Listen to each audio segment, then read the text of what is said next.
Hello, hello, and welcome to another ohmTown Daily News Show. Today is March 17th, 2023. St. Patty's Day? It's true, right? St. Patty's Day? Yeah, that is right. Yeah. Today's episode is Season 2, Episode 76, From Outer Space to Inner Space. Sorry for the dead air there. I had to, I guess, turn on the virtual machine that runs the artificial intelligence. Okay, anyway. We've got 10 articles already selected. I don't know how tonight's going to be, but let's get into it anyway. The stream says that it's unstable, but I still think it's a jab at me.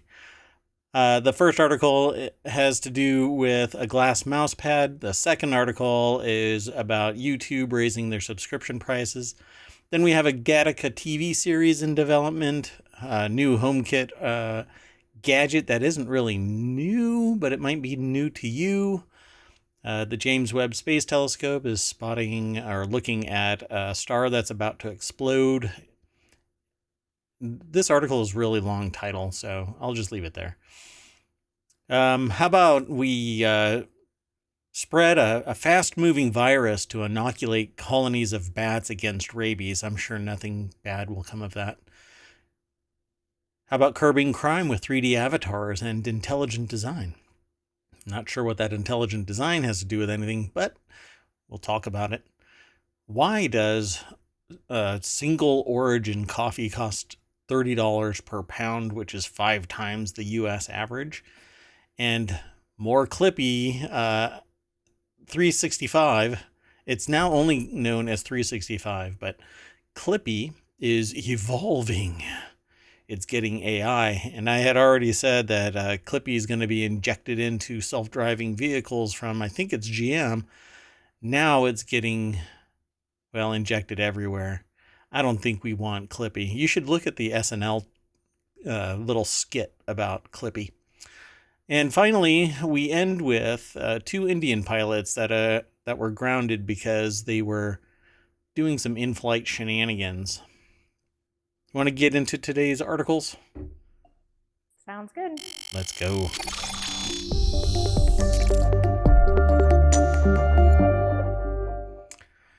Hello. See, it did it again. You know, that thing is supposed to reset. But I'm going to refresh it, and it's going to reactivate it, and it's that little thing right there. This is that high-end production value that you all crave. I know. And you know what? For the first time ever in ohmTown, it's Friday. Mayor Watt is taking a drink. So I am Mayor Watt. That is ohmTown.com. And up there is the AI, the visualizer for the speech synthesis of the AI. You want to introduce yourself or at least say hi? Happy St. Patrick's Day, hometown citizens. Happy St. Patrick's Day, ohmTown citizens. Well, we kind of themed ourselves to a shade of green. This might make you a little green in the gills, the show and its content. I'm not sure. Anyway, we're calling this stream or this episode, this podcast, our little event today, From Outer Space to Inner Space, because we have things going on out in outer space, far, far away, and we have tiny little things that might turn into horrendous, horrible things, or really great things. I just don't know. I don't know. We'll talk about it though. Let's go. So, as usual, you can go to ohmtown.showbot.tv, or you can just type in !showbot. And that will pop up the URL where you can follow that and see all of the articles that we're going to talk about. And then you can go over and read them while we're going through them. It becomes an interactive event even. And then you can make comments in the chat. We don't post them anymore, and I ask if it's okay to talk about your particular post before you give me permission once in a show, and I will, that's kind of like the status I will talk about your comment in the show until you say, whoa, whoa, whoa, whoa, Mayor Watt, you need to back off a little bit. You don't want me exposing you, and I don't want to expose myself because nobody wants to see me expose myself. We're not 8 minutes into the show. I wonder if that's part of the filter. Anyway, the very first article, and I'll throw that into the chat so it's in the live part of the VOD. Oh my God, it's not doing it. Hold on, let's do this. Oh, let me address something. At the end of the last show, I have a custom DNS server, and it went wonky. I'll just say that, and I had to reset it. So because I'm always doing work in ohmTown, it acts a little funky sometimes. Well, now it's remedied, but now that I said something, it's probably going to go crazy again. But anyway, so everything is working just fine. There are some updates that are taking place over on ohmTown. So if you see anything that's hinky, send an email to mayor@ohmtown.com and I'll address it. And we might be doing a URL shortener here in the near future so that things are a little bit easier to get to instead of these really long URLs. But I'll let you all know when that launches. The very first article, though, for tonight is in the Late Night Geeks channel, and I might stream after this show. Diablo 4, I don't know, the open beta is running today, or the early beta. Anyway, Late Night Geeks is the channel where this is, and it's someone please buy me this glass mouse pad. That's not me asking for it. It's someone else. It's somebody on The Verge. So let's just go over there and let's just go straight on over to the article. This is by Monica Chin over at TheVerge.com, and it's the $99 Atlas. Razer's first glass mouse pad promises a hard surface and a smooth swipe for impatient mouse users. Now, I've just switched to a mouse because for me to fix a problem with my trackball, I have to tear it apart and desolder and resolder micro switches, which I can do. But you know what? I think that we need a quality trackball, but there isn't one out on the market. They all suck, except for the Elcom one. It's great, but for crying out loud, these. What happened is 2 years after ownership, the switches just basically start randomly clicking on their own. And the reason why I don't like mice is because of this. I'll highlight it. I'll talk about it. I think it's an amazing piece of kit. It's a glouse. I'm making new words. I blame this. It's a glass mouse pad for $99, but it's a behemoth, a big chunk, a slab of glass. It might have let's see what it actually is. So it's a glass mouse pad. It's from Razer. It says, experience pure polished precision. It's glass. Has anti-slip rubber base under it. It's available in black or white. It's 5 millimeters thick. I prefer that over a mouse pad because mice pads.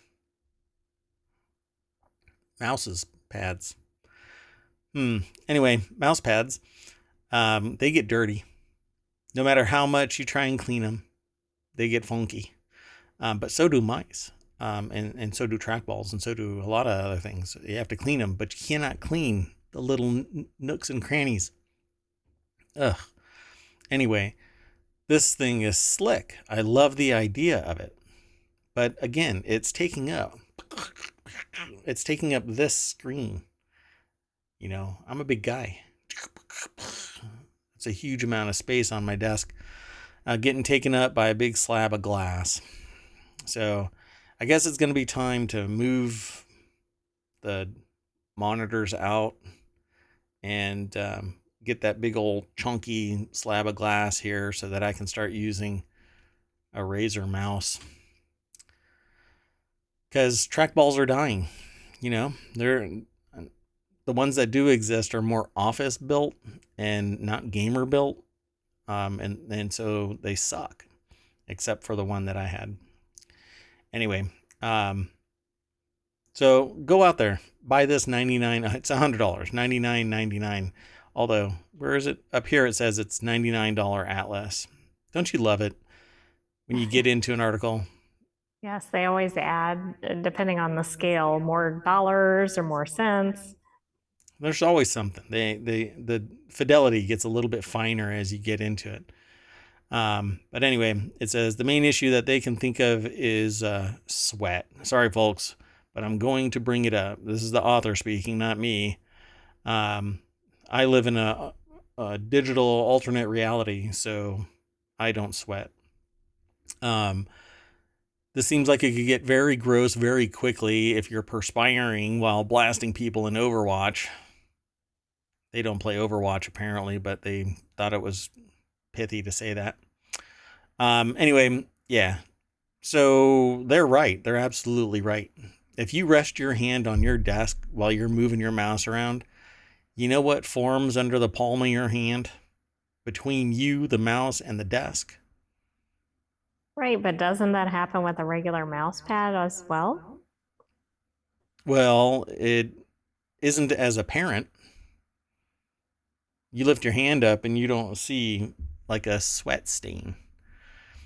But I actually saw a very prominent tech YouTuber that had an absolutely disgusting mouse pad. And you cannot clean those mouse pads. I'm spending a way high amount of time on this. My God. Anyway, a glass mouse pad is awesome because you can clean it. You can sterilize it. And eventually it's neutral to the environment, so it doesn't get hot or cold. It actually acts like a heat sink, really. It'll hold on to a little bit of heat, but it'll dissipate it, as well as cold. So that'll be nice in the winter. yeah, and it won't get it won't get amazingly hot in the summer or anything either. So anyway, I kind of dig it. I might give it a try. We'll see. I don't know. Let's move on to the next article before the AI disconnects our stream and deletes themselves. The next article is also in Late Night Geeks. It's because of the source, The Verge. I have the Gatherer is actually throwing these articles into categories based on certain content. And so in this case, it got thrown into Late Night Geeks. YouTube is getting more expensive, and everything really is, because you're not allowed to have money in your bank account. So yeah, now it's $72.99. The title of this article is actually YouTube TV raises subscription to $72.99, inching closer to cable pricing. But we are already. When you start looking at the pricing for stuff, you don't get everything at YouTube TV. You don't get everything at Hulu. You don't get everything at Netflix. You don't get everything at Disney or Paramount or Peacock or Prime or Paramount. Oh, God, there's so many. And again, I wish that I was prepared for this. Let me see if I can show you something. Let me see. Let's see.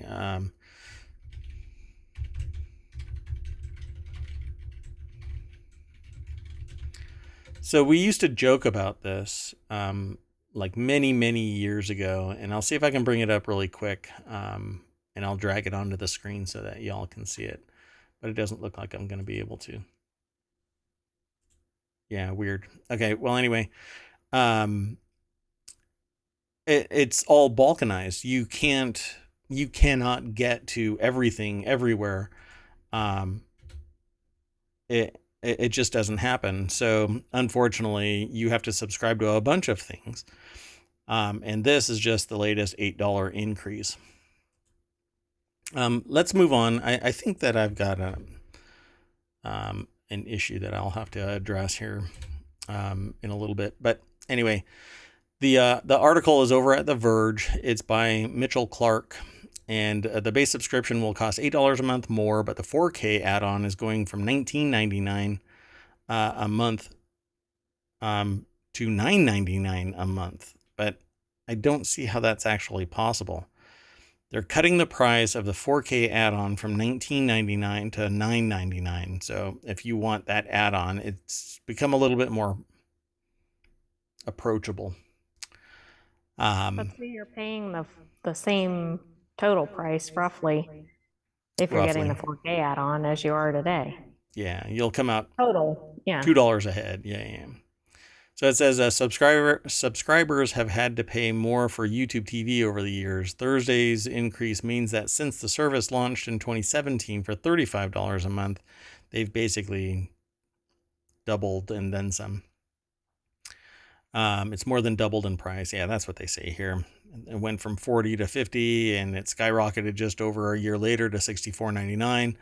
Often the changes come with new content in 2019, like Discovery, HGTV, Food Network, etc., etc., etc. But it's all from YouTube, as opposed to what?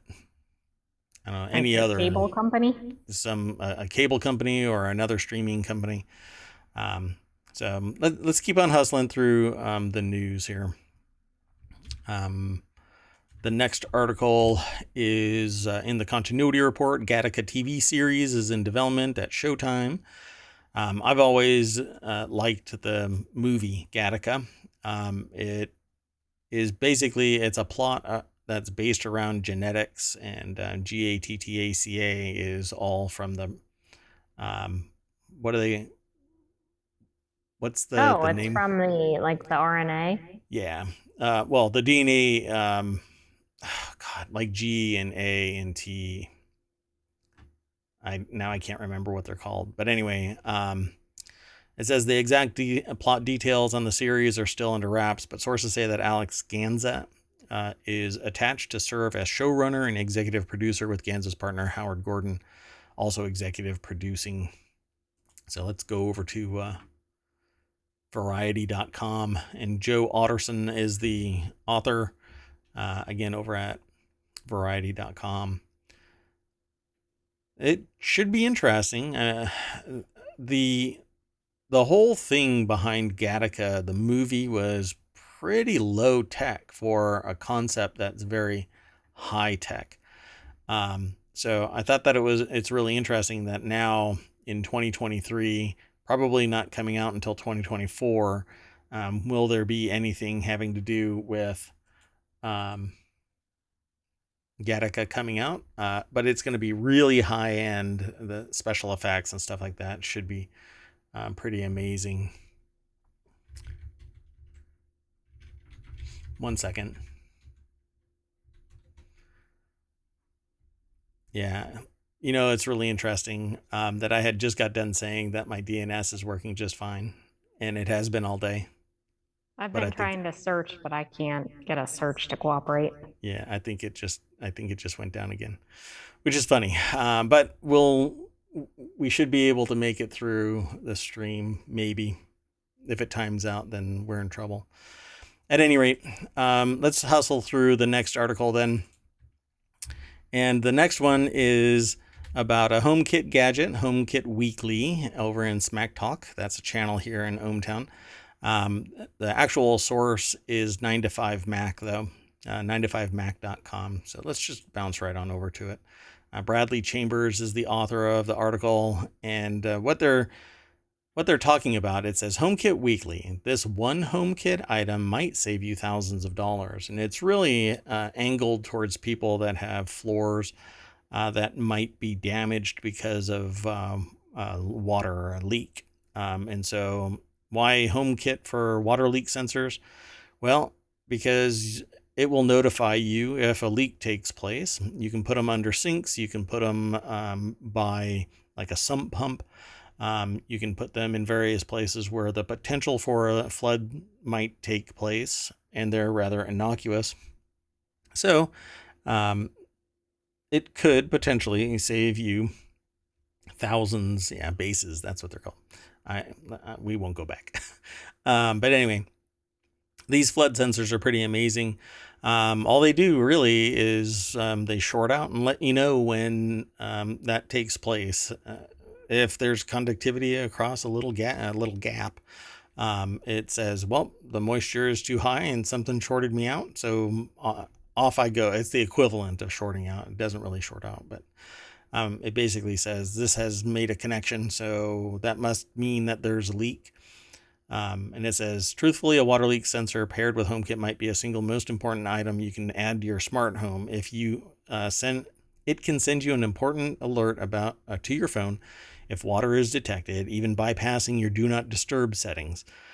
There are such a great water leak sensors for HomeKit, but one thing that makes the Fibaro water leak sensor great is that it's battery powered, so it can be easily installed in places without a power outlet. So you can put them behind toilet tanks, or even on the bottom of them, so that if a leak takes place at the tank level, you really could just put it behind the whole gadget in the corner or something, and if water is detected, then it'll alert you and tell you exactly where it is, because you can name them. It's pretty amazing little pieces of technology. So go over to 9 to 5 Mac and you can read more about it and even follow the link. I think that's well worth the amount of that, because I think water damage is one of the worst things that can happen in your house. And it almost always seems like when there is a water leak, you're either asleep or you're out of the house. Yeah, you're vacationing and it freezes over, and so you have a water leak. And if you do it right, you can disarm your house, unlock the front door, contact the plumber, let them in. If you have cameras in or around your house, then you can actually monitor what's going on. You know, the ability to facilitate saving you potential heartache is tremendous by leaning into technology. I know of one place. It's actually been refurbished entirely into a completely different facility. But one day I was driving by it just after a freeze, and the freeze had broken pipes and filled the entire second floor of the building, so much that it was pouring out of various orifices of the building, because no building is 100% sealed up. And you could actually see it flooding down from the second floor into the first floor. And I called the property manager and said, hey, I think you got a broken pipe. And they had no clue. This thing was basically an indoor pool by the time they got to it. So Oh, wow. they called me back and thanked me and stuff, but said the damage had already been done. Nobody else called them. It appeared to have been flooding for hours. Oh, no. So yeah. And it wasn't just like a little pipe, like, it was a Like main. industrial sized or Yeah, whatever. because that's what it was. It was a commercial building. Pretty bad. So anyway, yeah, lean into tech, and it'll make life easier and save you thousands. Just imagine if you have hardwood floors and Or if you have a basement filled with all your family heirlooms or whatever. or whatever. Yeah, man. See, I want to make jokes, and I blame this, so I'll filter everything, much like my DNS is doing to my search abilities. Anyway, let's move on. The next article is over in the Daily News Show. This one is the James Webb Space Telescope spots a rare star preparing to explode and die in a supernova. The NASA's James Webb Space Telescope imaged a rare pre-supernova star in stunning detail. The photo shows a massive star expelling its outer layers in the phase before a supernova explosion. The dying star creates a dust that could form new stars and planets, a cosmic mystery for Webb to study. I think this is amazing. I love this. Morgan McFall Johnson, and it was edited by Jessica Orwig over at businessinsider.com. This didn't even come from phys.org. I'm disappointed, but also pleasantly surprised that Business Insider jumped on this. The photo shows a massive star expelling its outer layers in the phase before a supernova, and who knows how long it's going to take for us to actually see the supernova. But if James Webb stays focused on that star, I don't know if this is an actual picture or if this is just a representation, but it presents as if it's the actual picture It says processed. in near infrared and mid infrared, so I think it's an actual image. Wow, that's like dead on. Wow, that's amazing. It's pretty. But this is how you find out you have astigmatism. Um, so anyway, if they stay focused on this until it actually goes supernova, they would see from the very beginning of a star exploding in high res like this. That's amazing. That's amazing. I wonder if they've ever captured that whole progression of one star. Like I know they've seen certain events for different stars, but They have. They've actually recorded a star going supernova, but it was just a flash versus what this is. This is much higher resolution. Um, and the amount of data that they got from the other one was, oh, look, and then they focused on it. But it was already in progress. Whereas this, they've seen the pre-formation of the supernova. Um, Now they can just point at it, focus it, dedicate time, and watch an entire star go from pre to post supernova. Maybe. I don't know how long it takes for it to actually go critical, but I know I was gonna say, is it gonna be in a matter of days or are we talking centuries or I think I've told you about that research project where they had it wasn't tar, it was pitch, the pitch experiment where the camera keeps getting deactivated right when the drop forms. So they're sitting there watching it for years, years and years, and then some glitch, and then the pitch drops, and they're like, "Well, damn it, we missed it." That's exactly what's going to happen with this. They're going to be watching it for 10 years and go, "Well, we need to, dust the lens," and then 2 minutes that it takes for them to dust the lens, the thing just flashes out of existence. exactly? So it says the European Space Agency shared a video zooming in to explore the details of this dying star. You can follow the video if you go over, follow the link through ohmTown over to Business Insider, and there is a link right there with the YouTube video. It says Pan of Wolf Riot. It's spelled WOLF-RAYET 124. Or Just Rayet, I guess. because we didn't want to confuse it with Wolf Riot 123. Hey, I think that Star Trek did an episode about that. You don't want to know what happened at Wolf. Never mind.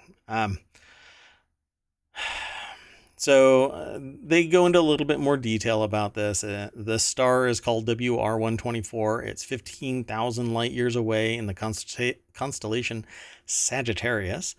It's 30 times the mass of our sun. It has shed 10 suns worth of material to create the nebula glowing in the picture. Those are estimates, I'm sure, and somebody's not out there with a teaspoon.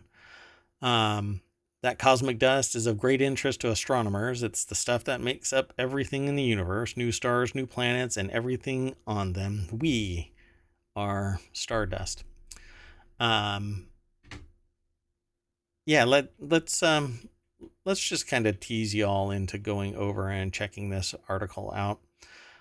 It says it was originally published on March 14th, 2023, but it has been recently updated to include new information. So you kind of have to stop by periodically to see when something gets updated because they don't normally announce it to everybody. But ohmTown will gather the information, and if it gets updated, we get notified and updated again with this newer information.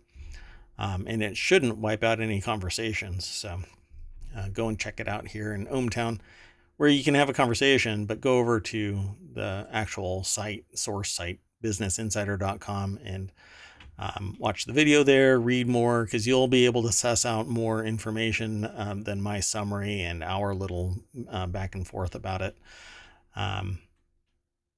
Yeah. I wanted to get into astrophotography so long ago, and I was actually in a telescope shop in Southern California, and the person said, "Are you really, really passionate about this one thing, and this is like really, it's like in your blood and flowing through you?" And I'm like, "Well, I'm not really a fanatic about anything." And they said, "You know what? One thing is true about astrophotography." It'll always be there because it's been doing its thing for billions of years. Yeah, I guess that's true, but it's kind of contrary to their retail purpose or whatever. Yeah. But that's funny. I But appreciate it when people are honest. yeah, me too. Yeah. So I That's guess funny. they knew they caught the energy off of me and said, you may not want to spend thousands on a telescope because you're not going to be really into it. But I I love think the it idea. sounds really cool. I don't know if I'd want to dedicate everything to it. Yeah, but nowadays, when I first thought about it, the tech that was involved was kind of weak sauce. Nowadays, the tech is so high end, you can mash a button and basically the telescope just pivots right to it and tracks it for hours. And then you can sit there and stack thousands of images and get something like this. Obviously, not James Webb quality, but you can still see nebula from a distance. It's pretty neat. Um, yeah, I love the idea of being able to, flex. Hey, look, I took a picture of Saturn, but ultimately, nowadays, anybody can do it. So, Well, okay, and do let's I move want to on. spend a year trying to get a photo of Saturn? Now you can just do a search. Hey, Google, give me a picture of Saturn. There it is.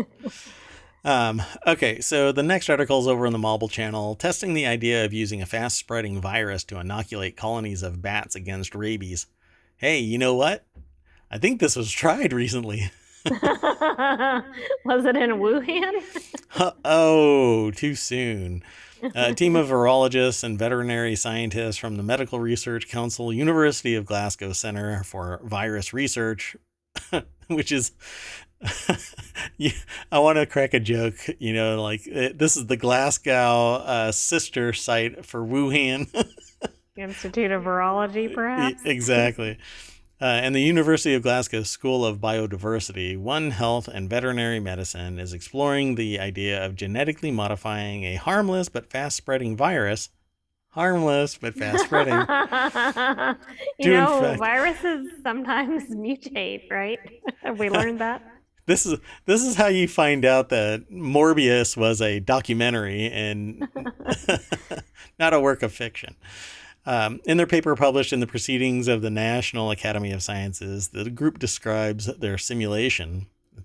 Thankfully, it's just a simulation of how such a vaccine might work and demonstrated its possibilities. Keep it in the computer, folks. Keep it as a simulation. I don't know. I'm just thinking if we really need to do some experimentation, do we really need to involve bats? Their their their biology is so robust that they can carry all kinds of crap in them. And then when some derp goes and eats a bad bat, my time machine has to kick in and I have to go back a couple of years to smack it out of their mouth. Unfortunately, I don't have the power source for my time machine anymore, so I'm stuck here and I can't go back to 2019 Christmas and go, hey, Merry Christmas, idiot, and smack that bad bat out of somebody's mouth. Even though I think it was, 2019 were the days. yeah, those innocent days before you even discovered that the Wuhan Institute of Virology even existed, and that 2 miles away was a damn wet market that somebody squirted. Oh, did I say the quiet part out loud? I better not. Yeah. Anyway, I love a good conspiracy. So when when there isn't enough disclosure, when there isn't enough transparency, and there's just enough disclosure to kind of wet the whistle of conspiracy, man, it makes for good reading. It really stimulates the creative juices to come up with something for like a short story, or I don't know, an entire TV series, or maybe the idea of testing the idea of using a fast spreading virus to inoculate colonies of bats against rabies. Huh. This Oh, headline terrifies me. I wish I was kidding. see, but we've done this before. We've done this with mosquitoes. We have mosquitoes that are sterile, or I think that's what it is. They're sterile Yeah. mosquitoes that are spread out to uh, Was that basically the cut down inoculate. on like West Nile virus or Yeah, something? yeah.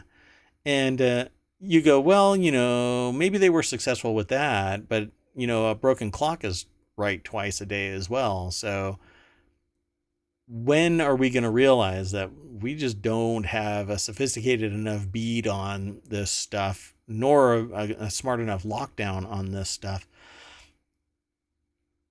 And we'll never be told the absolute truth about Wuhan. So this kind of stuff really freaks me out, that it's just an experiment away from COVID 2048.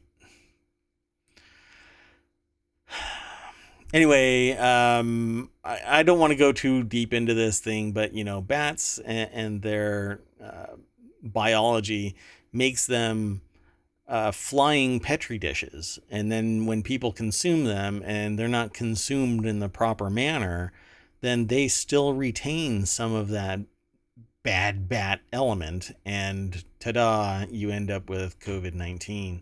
So anyway, before I go too far into this, which I'm already too far into this, this is over at phys.org, and it was written by Bob Yurka from phys.org. So let's move on to the next article. Sound good? Yep.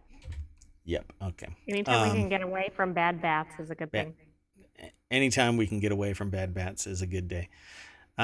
Curbing crime with 3D avatars and intelligent design. Reducing everyday offenses may depend on harnessing the power of virtual reality, conscious design, which is different than intelligent design, and community spirit. Because I don't know why they built the phrasing in this like this, because this adds like a level of spirituality and like the idea of God in this, because intelligent design is a theological concept. Conscious design is not. Conscious design is realizing the impact of your design and changing it to make it more focused on a potential outcome, Whatever the the desire. objective Yes, was you or are whatever. conscious of your design.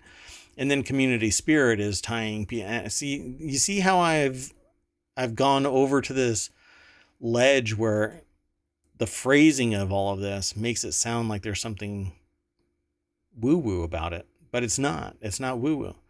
I was doing this 30 years ago, using virtual reality to treat phobias, pain management, increase learning, address ADHD, ADD. It is a mechanism by which a person can be put inside VR and become cognizant of their own actions, their biological functions, because you measure pupil dilation and heart rate and blood pressure, breathing rate, galvanic skin response,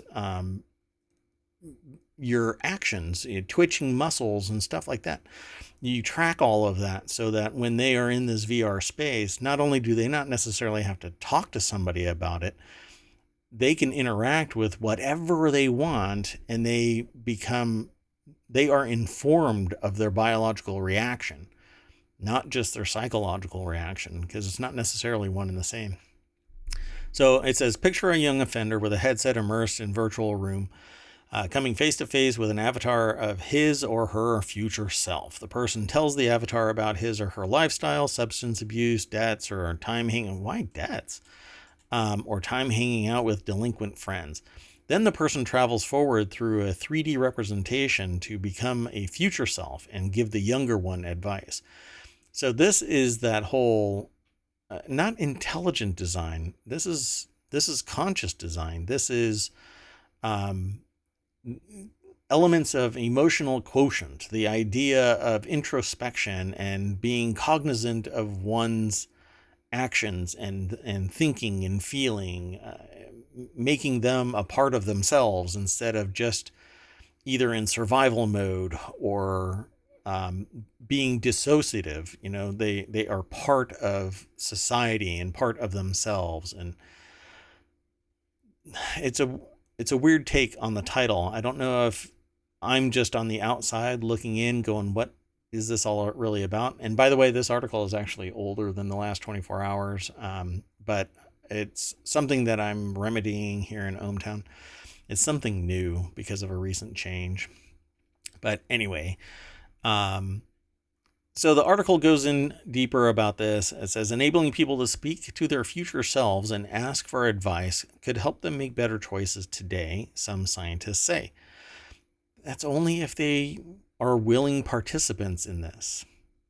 Exactly. I mean, the people that this can perhaps be a breakthrough for are probably those willing to even show up to do the VR experience, which means they might be able to be, maybe can be resolved in real life too. Yeah. If people care more about their future selves, we think that they will be less likely to engage in delinquent behavior in the present. Not if you don't give them options, if you don't give them an opportunity to resolve whatever shortfall is making them manifest their delinquent behavior, you are not going to dissuade them from. This is a sociological force. If you are a person who can never reach that level of joy that is required for you to be satiated, you will keep seeking stimulus until you get satiated. So that's why people take ever increasing risks, because the last risk and it's not necessarily about like drugs or something, it's about anything, right?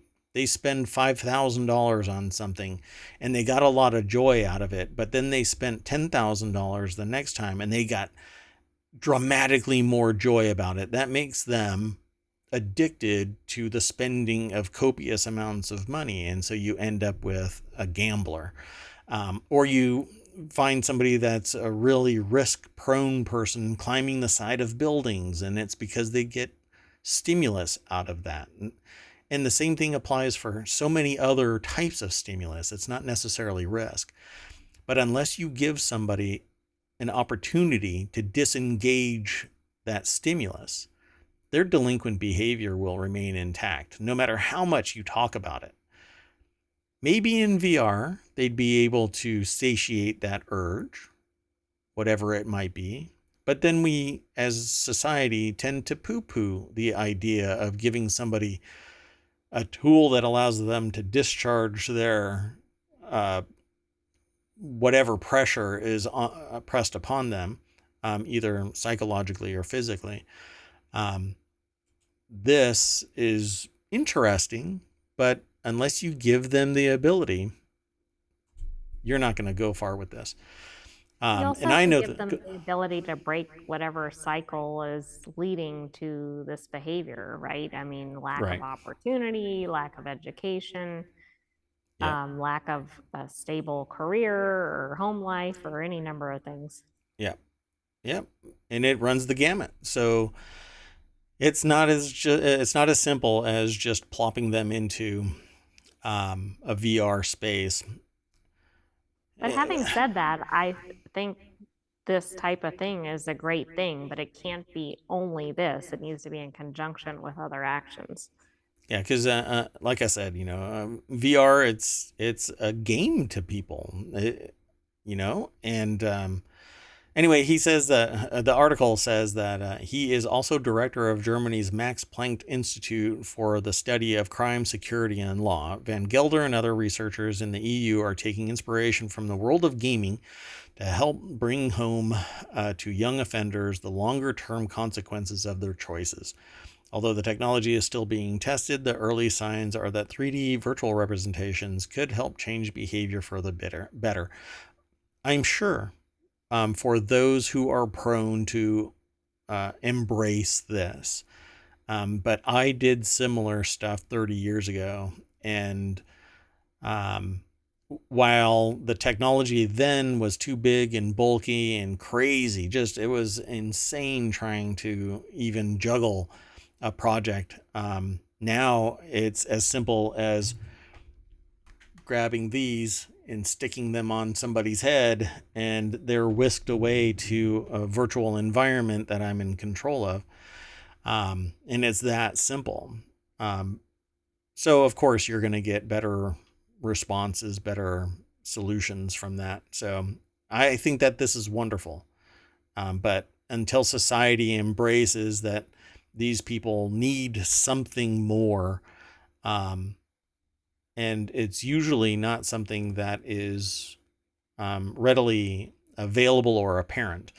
So I regularly get into conversations about how people, there are some people that seem to fall into a pile of poo and come out smelling like a rose. And then there are other people that fly straight and narrow and struggle every day, still straight and narrow, and they struggle. There's something about society and mentality and charisma and being ready to take opportunity, and run with it. That we just can't.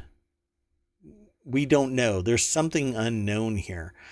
So these people may have been struggling all their life, just trying to fly straight and narrow, but they can't because some cosmic force, and I wish that it was just personal choice, because it's not. It is not personal choice. Sometimes environment around just prevents people from moving positively forward. VR might be the one that triggers them towards success, but I think for the most part, we're going to get a whole lot of data about why people are the way that they are, but trying to resolve it, it's so personal that I don't think this is a one trick pony. It's going to solve all of the problems. Anyway, they say the changes were not large, but we saw a reduction, which tells us that we're on the right track. So hope is that getting advice from themselves will be more convincing than getting advice from other people. It's the affirmation in the mirror mentality. You're good enough, you're smart enough, and doggone it, people like you. I hope it works. I I really guess. do. I mean, I don't know if people respond better to that from themselves or from other people. Um, Some but people I are going think to if look at they're it. hearing something from their future selves and they're open to that, that's probably could go in the right direction. Yeah. For some, it'll work, just like scared straight works for some people. Meanwhile, when you grab somebody from the gallery and tell them that they're a really cute girl, that usually ends your career. And probably traumatizes the person rather than achieving what, even though it was ill intentioned, I I didn't wonder what achieve what it was planned to achieve. I wonder what's going to happen with that judge. I think they're up on ethics charges now, but I guess we'll have to wait and see if it shows up in ohmTown. The next article is why single origin coffee can cost $30 per pound, more than 5 times the U.S. average. It's a specialty coffee, and it can cost over $30 per pound, more than 5 times the average price. And it says specialty is a term for the highest quality coffee, and aficionados describe its taste with words more frequently used by sommeliers, like floral and fruity. You have to say it like that. Um, And you have to have so, your nose upturned. uh, Clancy Morgan over at BusinessInsider.com put this article together. It says the most expensive coffee is grown at high altitudes and is picked by hand, one cherry at a time. Oh, that might explain the price. And that's why. There isn't much to this article. It just says reaching the level of quality requires investment in labor at every step of the production. I don't know. Yeah, labor. You're picking it by hand. But despite the prices of roasted bag, a single origin coffee can reach the world's wealthiest countries. The farmers who handpick each coffee cherry struggle to earn a profit. There's a video that's goes into deeper detail about this from Business Insider. Clancy Morgan, again, is the author of this. I urge you to watch this because you'll get to see the people who are making coffee $30 per pound, but they are not making $30 per pound. They are making cents, maybe. Does this remind you of on the YouTube channel Sorted, where they'll do a feature if something's pretentious or not? And often the ones that they think are pretentious are, for example, it's in a very niche area.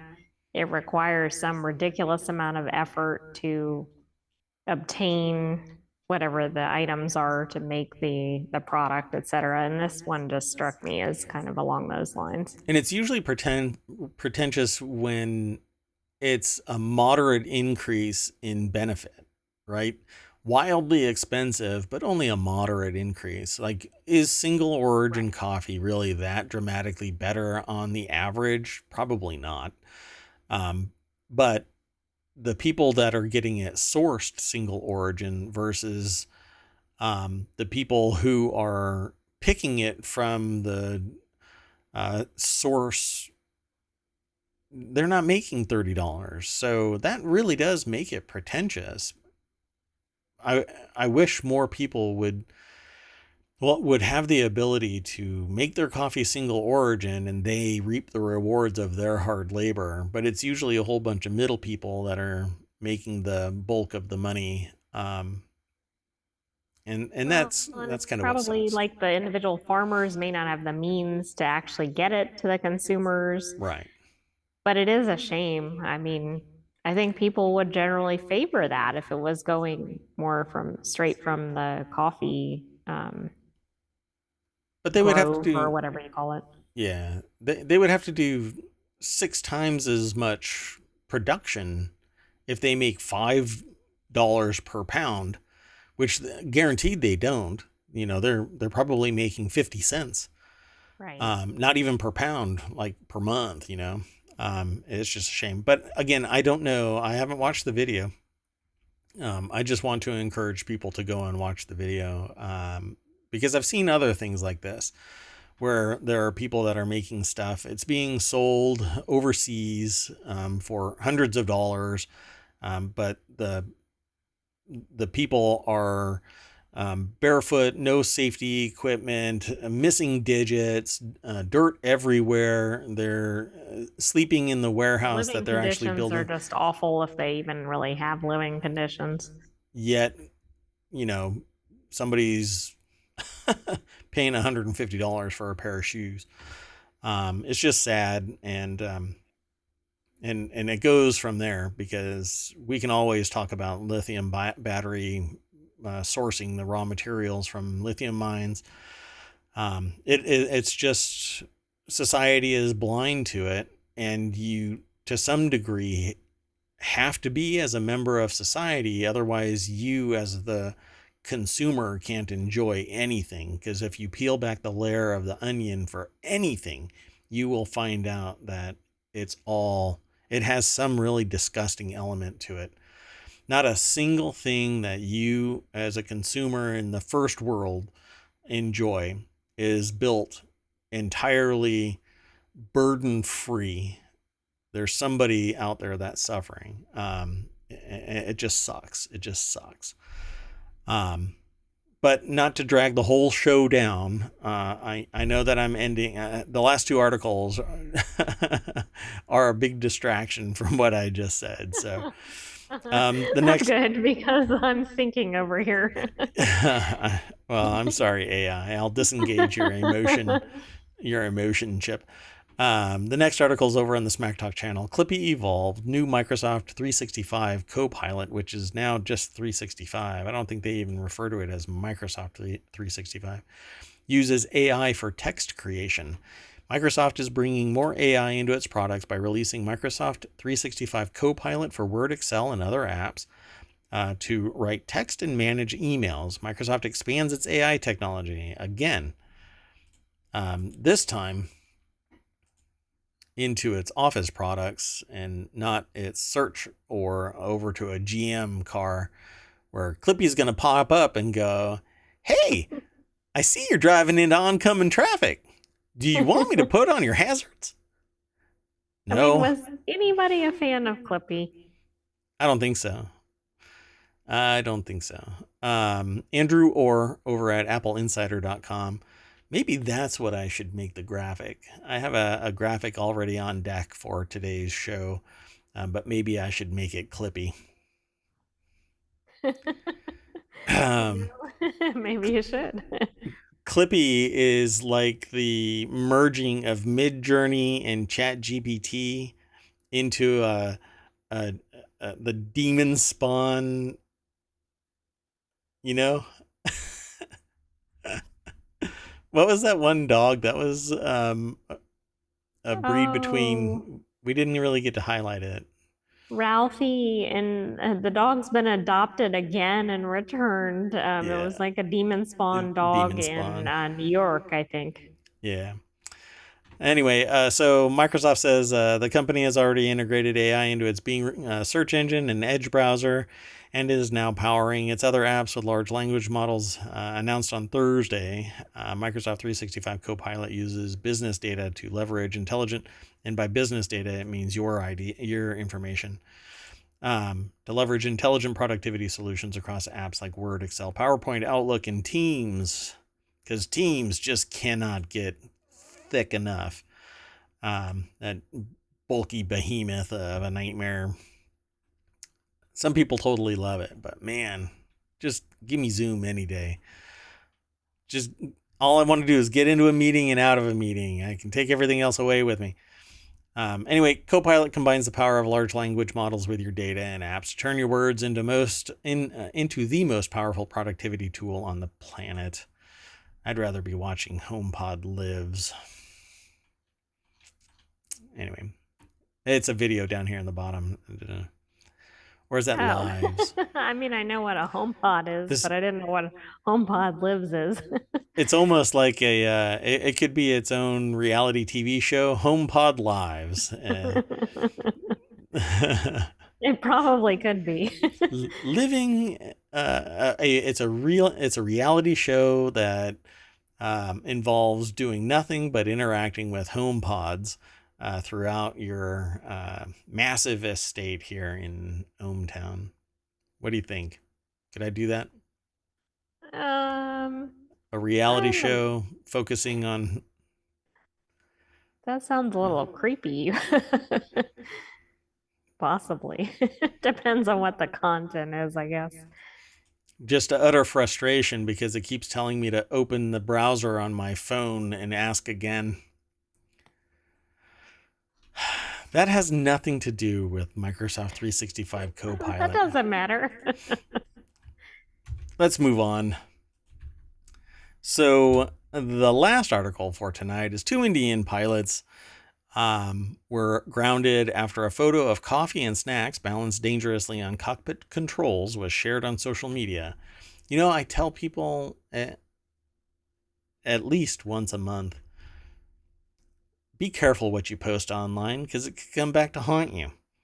A photo shared on social media showed an uncovered cup of coffee perched on a plane's cockpit controls. The photo outraged India's aviation community, with one retired pilot calling inexplicable behavior. I don't know if that would be. I think it's kind of easily explained. Just look at the photo. Look at the photo. Yeah, poor decision making.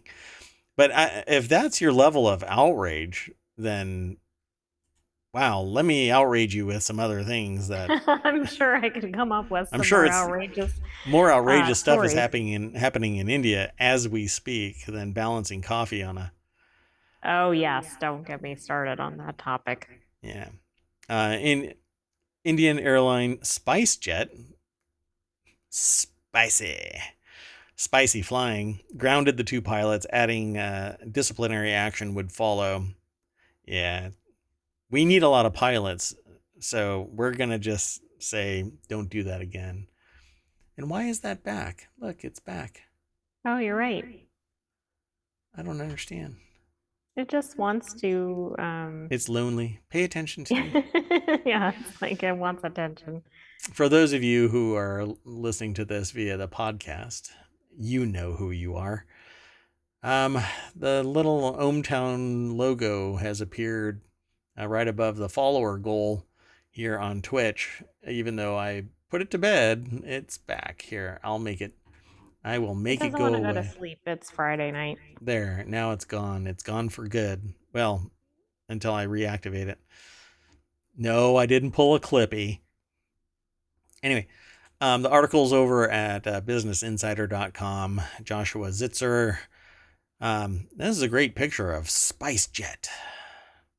What a weird name. That is an odd name for an airline. An aircraft. It's captioned: "An aircraft of India's airline SpiceJet takes off in Mumbai, India." I'm not sure I want spice with my air travel. Like, I want really boring with my air travel. Let's see if they actually post the picture in the article. It may not show up for me, but that's because, yet again, my local DNS has decided to take Friday night off. Hey, did you see this quote from the aviation safety expert? Where is it? The last paragraph on the screen, except you just scrolled. The central pedestal is not a table. Even the slightest turbulence and coffee spills onto the electronics. It will foul the systems. This is, I guess, a criminal act. I like that they do emphatic writing, you know. I mean, I don't think that's a good idea to have your coffee on the controls, but is this possibly overstating this?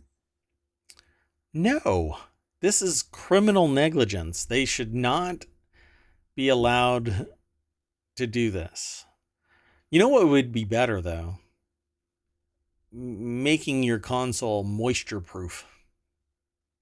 Hey, if they had the HomeKit or HomePod plug-in or whatever, then they could take care of that. Doggone it, the The moisture other thing- sensor? For crying out Yeah, loud, and they it's a also moisture need sensor. the single origin coffee. We need to check on that as well. It might have been single origin. Do you know how much pilots make? Maybe they're the ones buying the single origin coffee. They need that high caffeine coffee too.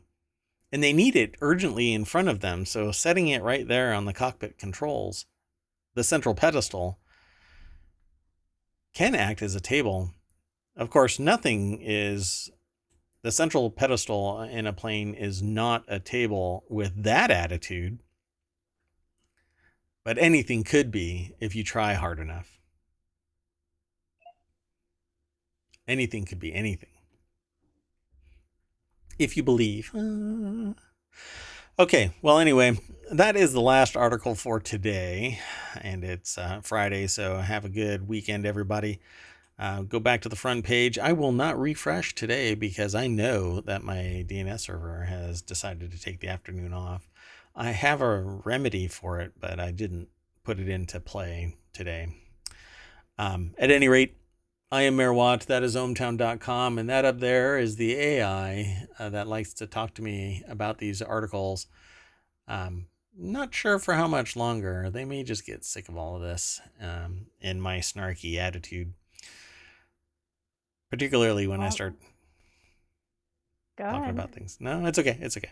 Depending on what I talk about, you throw me error messages. I'll never get sick of what you're talking about. Aw.